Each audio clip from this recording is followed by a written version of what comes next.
Здравствуйте, в эфире новостная служба Центральноазиатского телевидения. В студии Андрей Рябченко, и сегодня в программе. На таджико-афганской границе произошло крупное боестолкновение.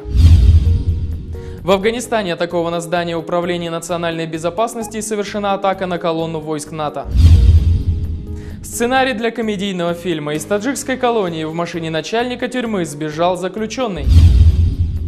Почему Узбекистан принципиально не пускает Белоруссию в состав Шанхайской организации сотрудничества? Ташкент обучает гражданских активистов выявлять среди вернувшихся мигрантов членов исламского государства. Пока Нурсултан Назарбаев получает со всего мира поздравления с 75-летием и награждается эпитетами «Титан» и «Лидер мировой политики», его чиновники получают выговоры за выдачу ветеранам квартир без воды и света. Итак, начнем со срочных новостей из Таджикистана. Накануне на таджикско-афганской границе произошло крупное боестолкновение. По данным силовиков, на участке одной из погранзастав солдатами была предотвращена попытка незаконного перехода линии госграницы и контрабанды наркотических веществ. Неизвестная вооруженная группа контрабандистов в составе 10-13 человек во время незаконного перехода линии госграницы столкнулась с пограничным нарядом. Нарушители не подчинились требованию пограничников и вступили в бой. В результате длительной перестрелки неизвестные, пользуясь темным временем суток, скрылись на афганской территории. Утром при осмотре места происшествия были обнаружены 2 трупа афганских наркокурьеров и изъято более 270 килограмм гашиша.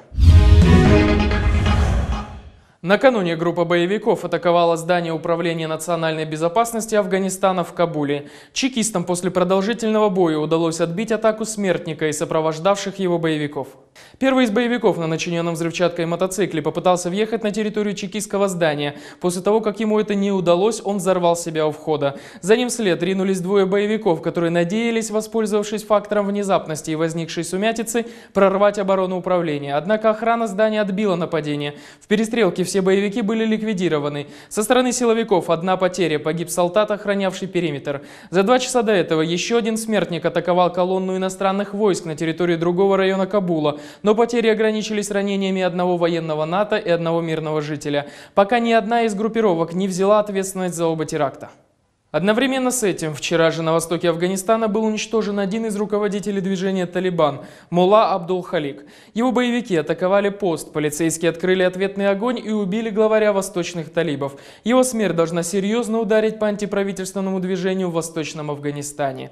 А чуть ранее, в субботу, был уничтожен еще один влиятельный террорист, под командованием которого в Герате, близ Туркмении, было не менее 500 боевиков. Хаджа Вазир находился в доме, силы безопасности, действуя на основе информации разведки, ворвались в здание и уничтожили его на месте. О том, какова обстановка сейчас в Афганистане, кто мог бы быть инициатором атак в Кабуле, рассуждает эксперт по Афганистану, главный редактор сайта Афганистан.ру Амар Несар. Боевики, вооруженные позиции, скорее всего. Потому что в последнее время служба национальной безопасности Афганистана усиливает свою работу по противодействию и становится противником номер 1 для талибов и других боевиков, действующих на территории Афганистана. Поэтому без сомнений можно сказать, что это боевики вооруженной позиции. Пользователи социальных сетей уже предложили снять комедийный фильм по истории побега заключенного из таджикистанской колонии в Курган-Тюбе. Однако на самом деле все могло окончиться весьма трагично. Воспользовавшись автомашиной начальника тюрьмы, рецидивист, отбывающий 23-летний срок за убийство, бежал из тюрьмы средь бела дня. Зэка, которому в принципе терять особо нечего, случайно увидел и скрутил посадивший его когда-то оперативник. Побег планировался долго и тщательно. Администрация колонии вывела рецидивиста на уличные работы, где он получил возможность украсть запасной ключ от Toyota Camry начальника тюрьмы, сообщает Азия Плюс. В субботу рецидивист забрался в багажник машины, которая стояла в углу тюремной территории. Так как машина принадлежит начальнику колонии, никто из охраны не посмел проверить ее днище или тем более багажник. Машина спокойно покинула стены исправительного учреждения. Пока начальник колонии спокойно ехал к себе домой, беглец выпрыгнул из багажника и отправился на на свою малую родину, в Вахдат. Однако по счастливой случайности в центре Вахдата его заметил местный оперативник, который когда-то и засадил убийцу за решетку. Не поверив в столь быстрое освобождение подопечного, оперативник скрутил беглеца и позвонил в колонию, где он должен был находиться под арестом. Самое неожиданное в этой истории то, что в тюрьме даже и не знали, что у них недостает заключенного. Поначалу администрация колонии успокоила звонившего, объяснив, что все в порядке и никто побегов не совершал, однако, когда все-таки проверили наличие арестанта, схватились за голову. Прокуратура Хатлонской области уже сообщила, что ведется проверка инцидента и будет возбуждено уголовное дело. Скорее всего, имеется в виду дело о побеге на заключенного, которому накинут несколько лет к его немалому 23-летнему сроку. Однако не сообщается, будет ли возбуждено уголовное дело о халатности начальника тюрьмы, который ставит свою машину на территории колонии, о халатности надзирателей, которые не проверили, как положено, покидающую зону машину, и о халатности администрации, которая вывела рецидивиста на уличные работы, не учтя степени исходящей от него опасности.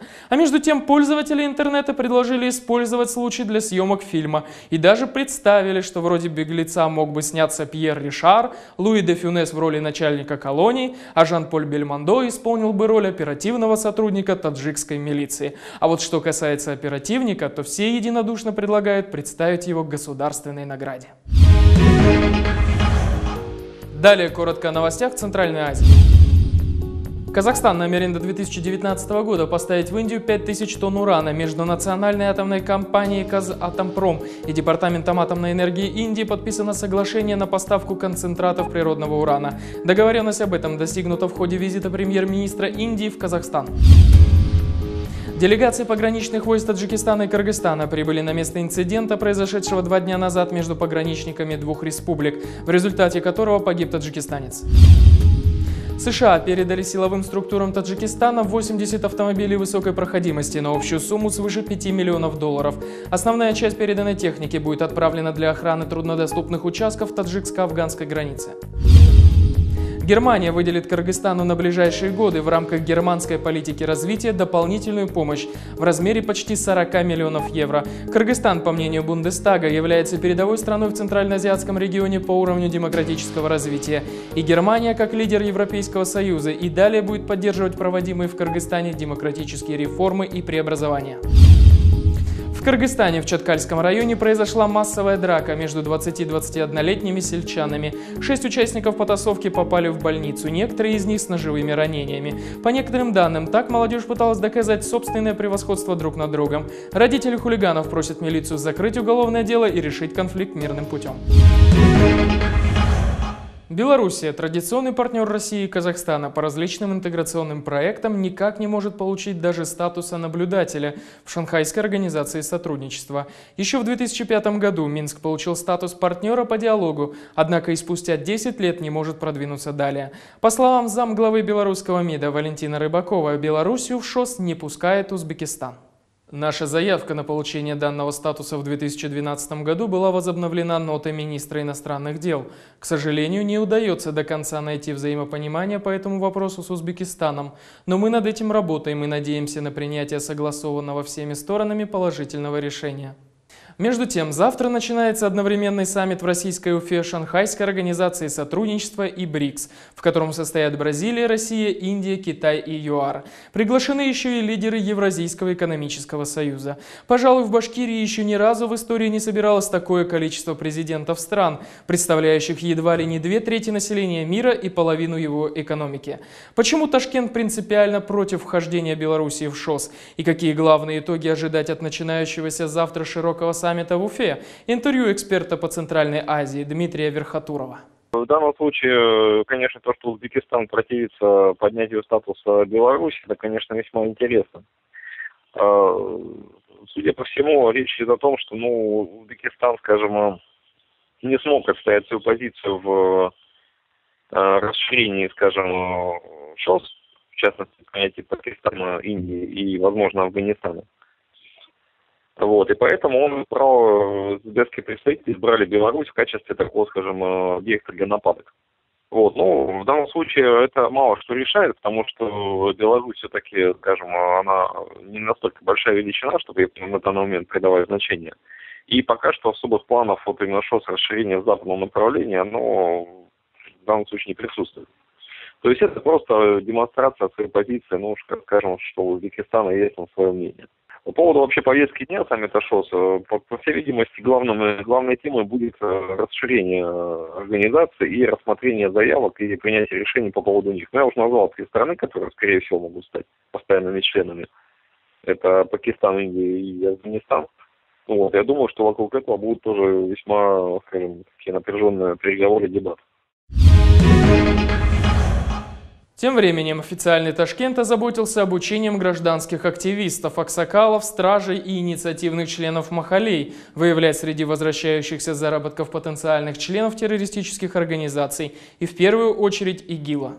Как сообщает Озадлик, тренинги под названием «Наша идея, защита наша» проводятся по всем регионам Узбекистана и в столице. Во время недельных тренингов сотрудников махалей даются установки по практической работе с гражданами, выезжающими или возвращающимися в Узбекистан на короткий или длительный срок. Участникам семинаров выдаются сертификаты, которые позволяют активистам проводить разъяснительную работу на территории своей или соседней махалей. Им объясняют методы вербовки людей, различия в идеологии экстремистских группировок и то, как выявлять потенциально неблагонадежных граждан. В Узбекистане почти 10 тысяч махалей или сходов местного самоуправления. Так как власти через правоохранительные органы не способны контролировать каждого узбекистанца, то для этого привлечены местные активисты, которые следят и докладывают силовикам о неблагонадежности отдельных граждан. В казахстанском Усть-Каменогорске чиновникам городской администрации объявлены выговоры за выдачу ветеранам войны к юбилею Победы квартир без воды и света. 90-летние новоселы должны были въехать в новое жилье еще в мае этого года, когда местный аким выдал им ключи. Однако каково же было удивление фронтовиков, увидевших, что дом еще не сдан в эксплуатацию, к нему не подведены ни вода, ни свет, ни связь. Несмотря на полученные выговоры, чиновники не спешат благоустраивать ветеранское жилье. Хотя дом сейчас и подключили к коммунальным благам, но выяснилось, что асфальтового подъезда к зданию нет. Автобусные остановки также еще не построены. Причем чиновники честно разводят руками, что не знают, когда все это будет сделано и успеет ли хоть один ветеран дожить до полного ввода здания в эксплуатацию. В это же время президент Казахстана получает поздравления со всего мира с 75-летним юбилеем, а также днем столицы Астаны, который, вот случайность, празднуется в один день.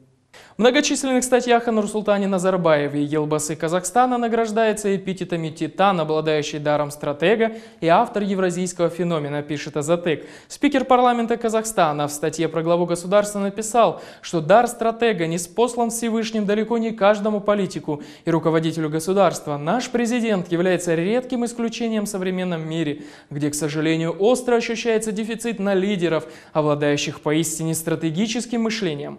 Ранее по случаю юбилея Нурсултана Назарбаева в нескольких странах появились улицы его имени и был снят фильм о нем, а в канун юбилея многотысячным тиражом издана книга «Наш президент». Это были новости Центральной Азии. Мы говорим то, что иные предпочитают умалчивать. До свидания.